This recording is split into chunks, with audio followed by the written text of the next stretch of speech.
سبق نمبر 10 ہے بسم اللہ الرحمن الرحیم نحمدہ و نصلی و نسلم علی رسولہ الکریم وبعد۔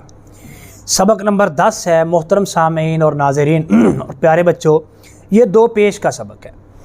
زبر دو زیر، زبر دو زبر، زیر دو زیر، پیش اور دو پیش، یہ حرکات میں سے ہمارا آخری سبق ہے۔ دو پیش اس کو نون تنوین کہتے ہیں، جیسے دو زبر میں بتایا، دو زیر میں، اور اسی طرح دو پیش کو نون تنوین بولتے ہیں۔ پڑھنے کا طریقہ کیا ہے؟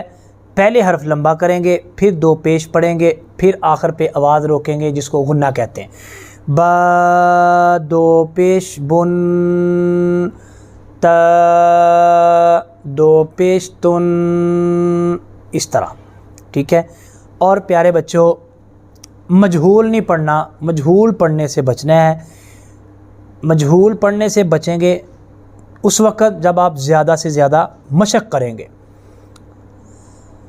تو آگے محترم پیارے بچوں، اس کی مشق والی تختی ہے۔ مشق والی تختی میں بھی آپ نے اس کو پڑھنا ہے تو ویسے ہی پڑھنا ہے جیسے ہم بتا رہے ہیں۔ نون زبر ن، صاد زبر صو، نصو، با دو پیش بن، نصوب، وقف نصوب۔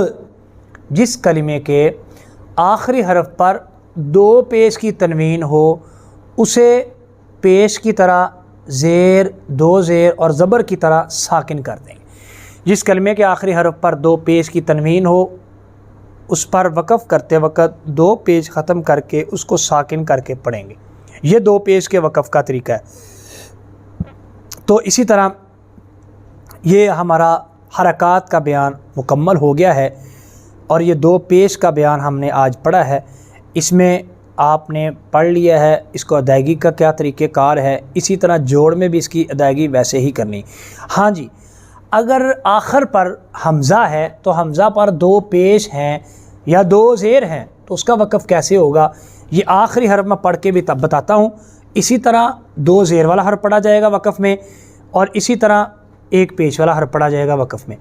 ظو زبر ظو، میم زبر ما، ظوم، حمزہ دو پیش ان، ظوم ان، وقف ظوم، وقف ظوم، جھٹکا لگا، کیونکہ یہ آخر پہ حمزہ کو جھٹکے کے ساتھ پڑھا جاتا ہے۔ تو یہ ہمارا دو پیش کا بیان بھی مکمل ہو گیا ہے۔